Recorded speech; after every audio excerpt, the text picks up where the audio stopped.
Good morning. We need to start setting the rough grade for where the barn and the workshop are gonna go. I had to get the transit. The excavator operator is down there with the excavator and the dozer. We're gonna start setting rough grade down there. And then once that's done, we can figure out the layout for everything for the two buildings and get them marked and figure out exactly where the driveway is going. We wanna make sure the rough grade is set and all of the pitches are correct. So let me get the transit set up.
All right, so the barn is going over on that corner, and then I gotta figure out where exactly I want to put the workshop over here. So we're not gonna put like a gravel driveway, but we want to be able to access it from the pasture, the barn, and over here, and then come back in and out.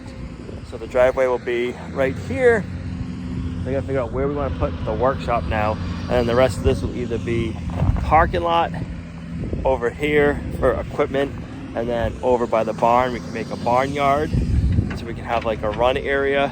It's just kind of a lot of head scratching right now, exactly where to put everything and how to get the water flowing right so we don't have to worry about water problems. So while he's finishing up tapering off over there, I'm gonna be trying to visualize and pacing off where we want the workshop. The other thing that adds a little bit of extra head scratching and thinking is positioning. We want to be south-facing because we're going to have a solar system for the shop. We have awesome sun right here. We're full sun. So we just got to make sure that when we're figuring out where the shop's going, that we're having the roof pitch going the right way, because these panels I'm going to mount on the roof of the workshop. I'm not going to do an array. I don't want to take up the extra room over here. And the workshop roof, I'm not worried about as much leaking-wise as I would be if it's the house.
All right, so yesterday I spent the day working over with the operator, getting some of the rough grade done where we're gonna be putting the workshop in the barn. They're taking a few days off, so we need to get over there and figure out exactly where we're putting everything and how we're gonna position it so we can get it figured out for where we want the workshop, where we want the driveway, and how we want the driveway to work with the workshop. We gotta make sure we have the workshop set up so we can put solar panels on the roof to get good sun access. And where the barn is going, we want to have it all flow together so we can have like a circular driveway in and out, and also so we can get water to the barn and have some frost-free hydrants down there so we can have running water year-round. So we got to go over there, figure all that out, and get these plans figured out. It's not always the easy part. Figaro, what are you up to? You coming for a ride? Azaleas in the barn. Yep, hiding in the cool shady spots.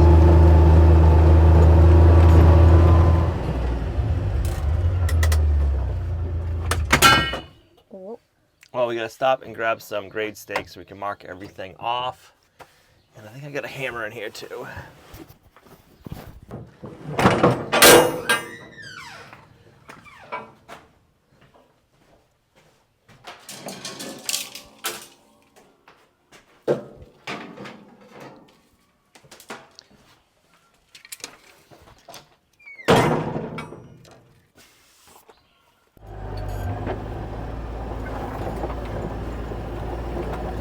So what I'm thinking is if we use this as the driveway, this is gonna all get brought down more right where we are. We were just trying to get the main grade set yesterday, and I wanted to set the main grade to the lowest part that we already had down here, so that way we could take the material that was higher, shave it off, and then we can spread it, and we can get even more of a flat area versus trying to raise the lowest spots up to the highest spot, if that makes sense. So the reason we're doing it the way we're doing it here is actually, let me drive up here and we'll get out and I'll kind of point and show you what we're doing and why we're doing it.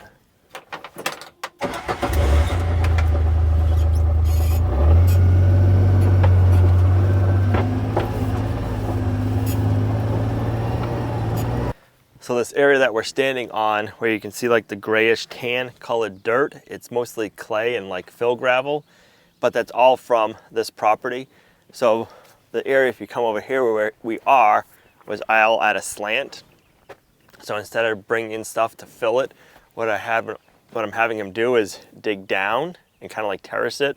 So we lowered that bank over there, and then he brought that material, which he had to go down like 3 or 4 feet in some spots. So we've been taking that down and then bringing it, flattening off an area here, going wider in all directions.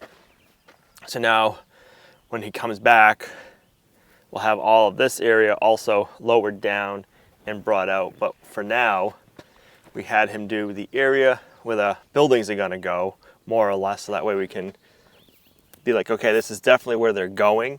And we couldn't decide exactly where they were going before because there wasn't an area flattened out enough to figure out exactly what was gonna work best with the lay of the land. So that's what we're trying to work with, is the lay of the land, and to try to get everything to flow together, have enough space for the buildings.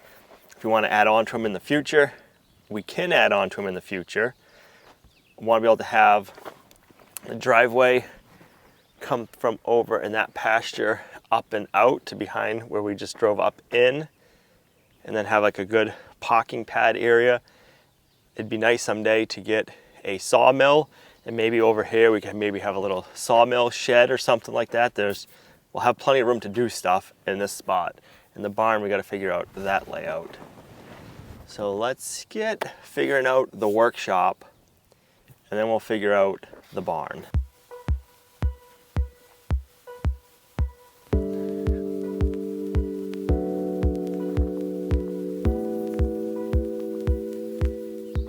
All right, so what I'm thinking is positioning the workshop facing this direction with the roof going south this way. So having the front doors here, so you'd come down the driveway and you can be able to swoop in, and all that over there will be like a parking lot area. So you'll have plenty of room to bring trailers in. If you're coming that direction, you can come in that way and go this way. So let's get this laid out and see how it's going to work, if we need to move it around or not.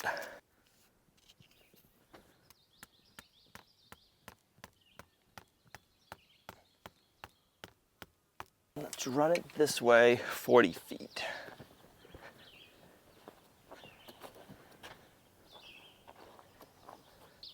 I am cheating and using the layout string we had set up when we had it in the other area. So this has already got should be close to the correct measurements. Figaro, you found us? Just trying to use our compass here to get everything correct. So this is south, just like this. So we're gonna be off a little bit from 100% on south, but that's what's gonna work with what we have. We'll get it marked if we have to, we can move it, but I think this should be good.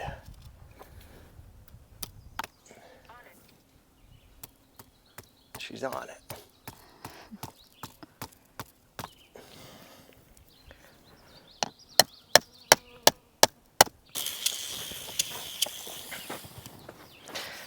$40 feet right on the money. Perfect. Out. Gives us more room on the back. All right, so 40 feet.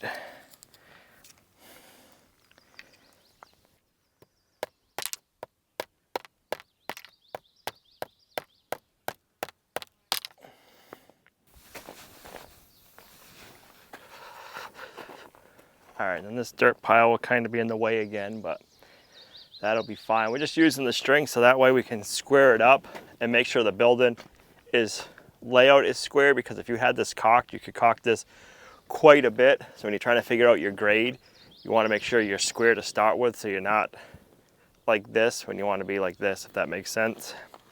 I'm also looking over there at that bank and going, would that be a good place to do a root cellar dug into the side of the bank? Root cellar, yeah. Yeah. That would be a Perfect. good spot, because we're already going to be over here quite a bit. Right, so and it's already a bank, and it's... Right, it's already a bank, and you could just dig into it. Once we get this grade set, we could figure it out, and then maybe like straight in front of me, because that's like the deepest part of the bank. We could dig in right there. We're doing it. Yes, we just got to figure out exactly where we want to put it, so that way it doesn't interfere with like an equipment shed or like the sawmill shed over there in the future. Right. I'm game for a good root cellar. A cheese cave? A cheese cave? I don't know about that. I don't know. I've tried to make cheese before. Didn't really work out. I might try to learn again. All right, so this is a little rough, but it'll give us the general idea. We still have a good amount of room out back. A lot of this will get pushed over and graded. We can grade that way a little bit more. And then we have a good amount over to our left. To the right, we don't, but we have enough room. In the front, we have a good amount of room. I think before we go ahead and finalize everything, let's jump over to the barn and figure out where we want that position, just in case we got to move everything or move one or two things. We can do it without having to already have this like completely finalized.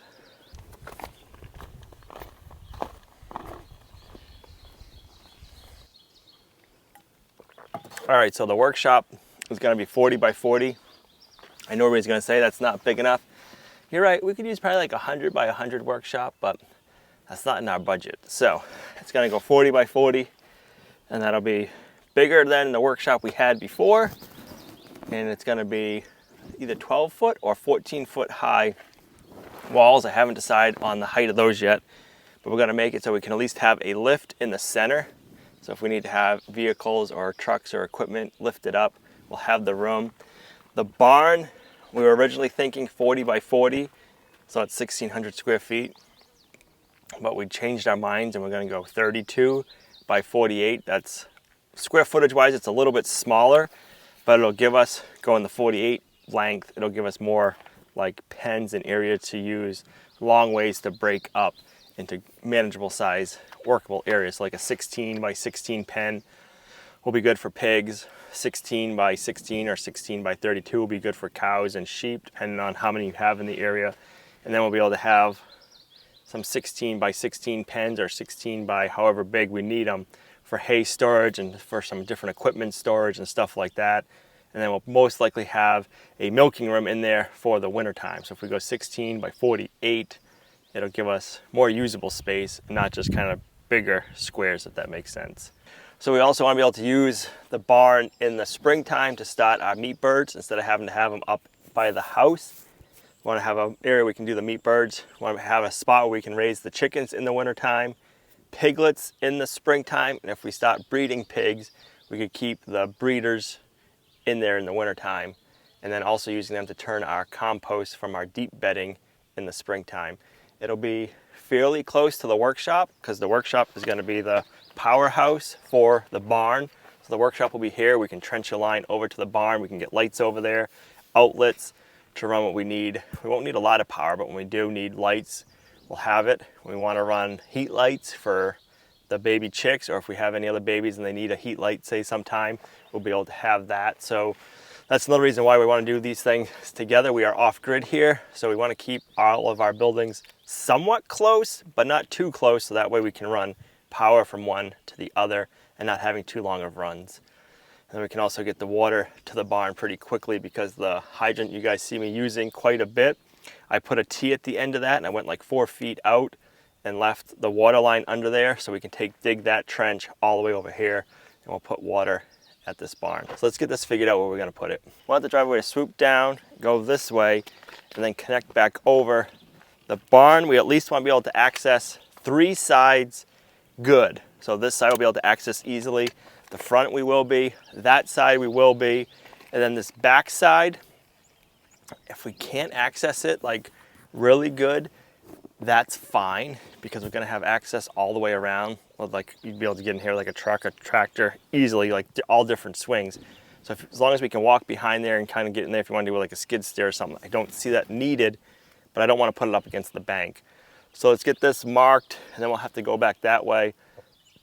We'll put the drone up so we can get a good visual of the lay of the land and how it's all going to work together. The other thing we got to keep in mind is this is a barn for the animals. They have really good access to the pastures. And then down here below the excavator, that's all going to be pasture.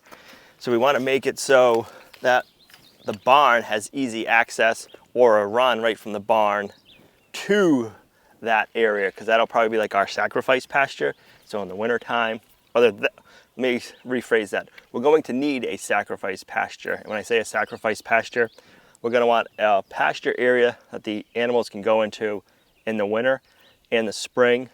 And that pasture is going to get, if it's muddy, it's going to get all messed up. So we don't want to have the animals out on any pasture. We want to have one pasture that's like, okay, this is the one pasture that it's the sacrifice pasture. And if it gets messed up, that's fine. We'll fix it up come later spring and summer and get them off it.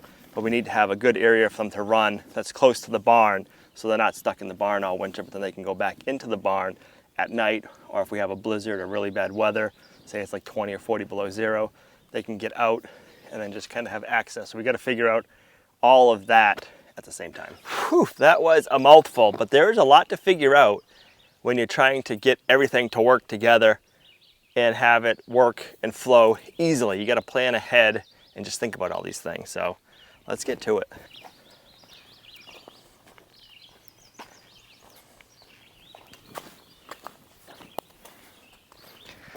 Big Bro, he's just living the life right now. Since he started going outside, he just loves it. He's a totally different cat inside. You don't want to touch him. He's just sleeping outside. He's hanging out, being right with you, checking things out, keeping everything guarded. Step on this. Actually, step on here. Give me the steak. I'll trade you. You step on that. So this way it's going to be 32.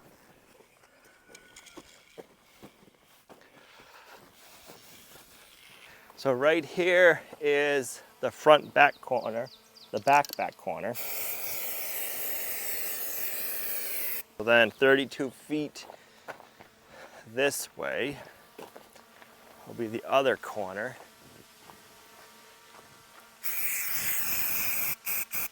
So this is the general area of the barn with the layout. We might shift it over more towards the pasture once we get the grade all brought down a little bit more. But we might not be able to bring it over more towards the pasture because we're going to have drainage from the up high areas coming back in this ditch going that way. So we don't want the barn to be too close to that. So this will be pretty close to the area for the barn. And then this will be getting brought down. So this is the back side of the barn. This whole area from the mule back, we're going to have this all grade leveled off. And this will be, I'm going to call it a parking lot. we'll gravel it at some point. I don't know if we'll gravel it this year or just put grass in, but this can all get graveled. We want to make it so if we want to put, or when we need to put, or when we can put an equipment shed in, we can put an equipment shed in on the back side. We can do equipment, firewood, we can put a sawmill in there, and then still have a parking area down here. The workshop's going to be over here. So this will be the workshop behind us. So the driveway will go in between the two buildings, so that'd be easy access. Not a super long trench to trench for electricity. I don't think we'll put water in the workshop. I think we just need it out at the barn. I don't think, maybe we will. We'll see how the digging and everything goes. Maybe we'll just run the trench over here for water. If you always didn't do water, you can always do a tank. Right, or you could do water later on. Right. But we'll have to see, and we got to figure out how many water lines we're going to want in the barn. We're probably going to want at least 2 shutoffs, one like in the front and then maybe one on the side of the back or something. Over on this area, this grade is going to get dropped down, probably in the back side right yonder. That'll get dropped down probably almost 2 to 3 feet. That'll be to the level of the mule. And we want this all the same flat area, so we want to go in the future and put other buildings up, whether it's, like I said, the sawmill, equipment shed, firewood shed. We have a nice flat area to work in. And same thing for parking equipment. We're also thinking this area right here, once this level gets dropped down, say 2 to 3 feet, we're going to have enough height. We can dig right into the bank right there, and we can do our root cellar. That would work out perfect because we've been trying to figure out where we want to put a root cellar. We want to have it built into the ground. Yes. And that is a perfect bank. We'll be down here quite a bit for the barn, for the workshop. It's not super far from the house. We're always going to be over here, so that'll be a good spot. So I think we'll keep that in mind for the root cellar, whether we can do that this year or next year. We already have a location, which is good. We actually been talking about a root cellar when we first came here, but then everything else, just doing different things, kind of put on the back burner, didn't think about it. But now being over here, not even thinking about it, now like, oh yeah, we could definitely do a root cellar over here in the bank, which is perfect. Instead of being like way away from the house, this is the area we're going to use, so that works out perfectly and it's a perfect spot, I think. I've seen a bunch of different root cellar builds. I've never done one myself. If you guys have one, let me know what size you have and what you like about yours and what you don't like, because that would be the thing, is how big to make it. I do know that I wanted to have like a separate room, you know, like 2 sections, because you're not supposed to keep your onions and your potatoes together because stuff happens. So I would like to, because of course you want to keep your onions and your potatoes in the root cellar. So I want to kind of keep that in mind, like have like a section front for and that. Back, yeah. Definitely. Yeah. So you can have your different things. I just don't know. I'm thinking at least 10 feet, if not 12 feet, probably 12 feet wide, because your walls are going to be at least 6 or 8 inches thick per side, because you're going to be doing concrete blocks. So say if you went 12 feet wide, it'd be 11 feet-ish, 10 feet inside, and then probably 20 feet deep. Anyways, that's what I'm just thinking off the top of my head. That'll be a while from now anyway. Yeah. So we can take all the comments, all that, let it sink in, figure out what works best, what we want to do. So let us know. Yep, so if you have a size of that you have or you would want to have, let us know. If you have a height, like how tall the ceiling should be, I think we should have at least 7 foot tall ceilings. I don't think we need to go 8. But that's going to be way too tall for us. We're short anyways, so we could probably get away with 6 feet and we wouldn't have a problem. But I think 7 would be good. We just got to figure out the dimensions, so let us know what your thoughts are on that, because that's going to be a while before we get to that. We just want to plan that in the layout of this area down here, so we're not backpedaling to make it work. We'll already have this area designed for it to work, if that makes sense. Yeah, so a lot of this is like us wanting to take care of the grade, do all the things, flatten out, do areas. Maybe that's not something we're doing right now, and maybe not at all, but we want to have it so we can and not have to have someone come back in and do this part again. Correct. So we want to just take care of it now while we have that being done. It might be more upfront, but we want to just, you know, be ready. We'd rather spend the extra time, money, and effort right now getting all the grade and everything set to the way we want it so we can use it in the future, because it'll be cheaper in the long run to have this part all done, and we won't have to have anybody come back. And then when we do have time to do the projects, we're not waiting on somebody to come in and do the oddball things that we need done. We'll just be able to do the forming, build whatever we need to build, and all those different things. So if we get this taken care of now, it's taking a little bit longer than we would like, but that's part of the process. And then in the future we won't have to wait. We'll have this all set up. So this pile will all be gone. It'll be spread out that way and that way some. That pile will go that way. Whatever material they have from taking this grade down, that will go over here or back there. And by taking the grade down, it'll actually make us a bigger pad for working, which is good because the more space we can have, the better. So we can always continue that way and go back this way a little bit. And that'll just kind of clean everything up, give us better slopes and give us more room to work with in the future. I think this is gonna work out really well.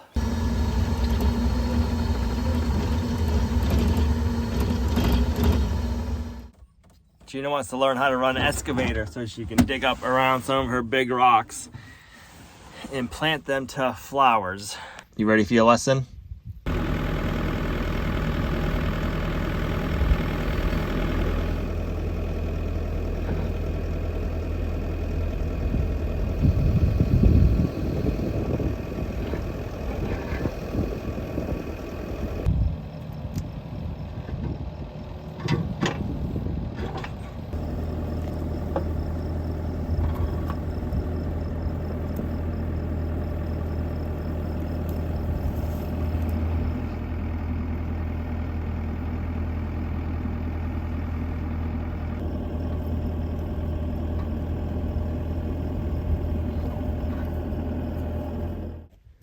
Gina finished up around her rock. It's looking good.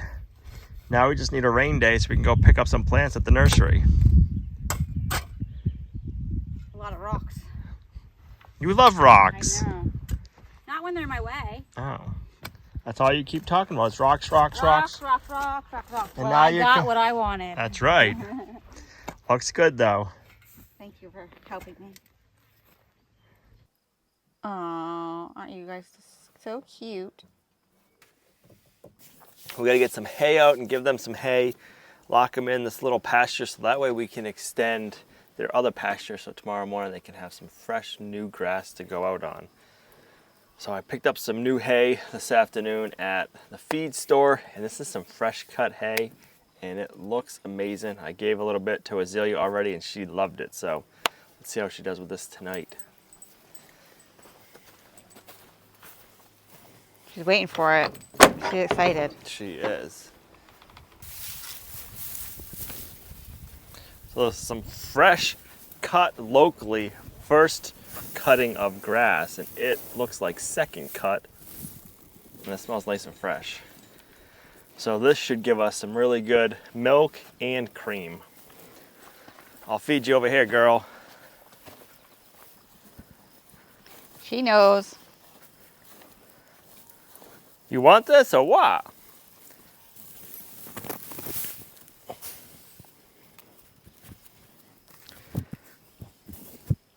Oh, she doesn't even want it. She gets every little drop. Oh yeah, she's not letting this stuff go to waste. I only got 2 bales because I wanted to try it, make sure she liked it before I got any more. And I have to make sure to go back and get some because she is loving it. It'll be interesting to see how her milk is in the morning from this.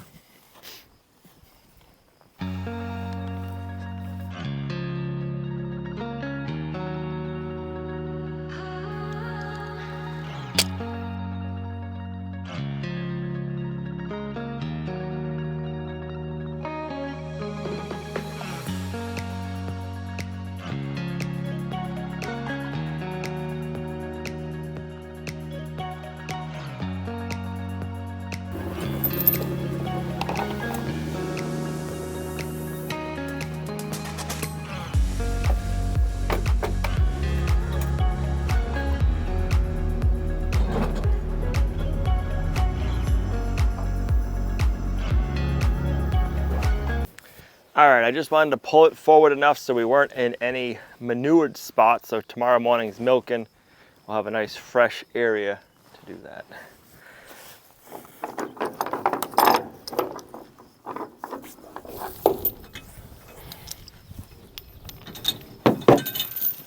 I just noticed how dark this got. Mm-hmm. You can't even tell which pressure treated and what's not. It's all the same color. Wow, that's so dark.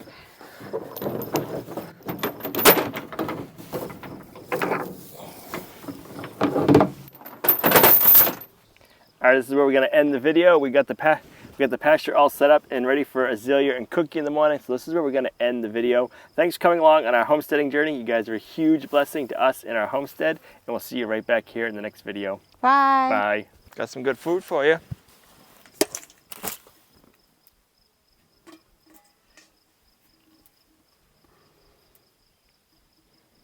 They said, I'll come see it once you leave. Yeah, if they heard eggs breaking, they'd come a-running, but they're gonna wait. I think they had a good nap going on. That's what I felt like when I woke up this morning.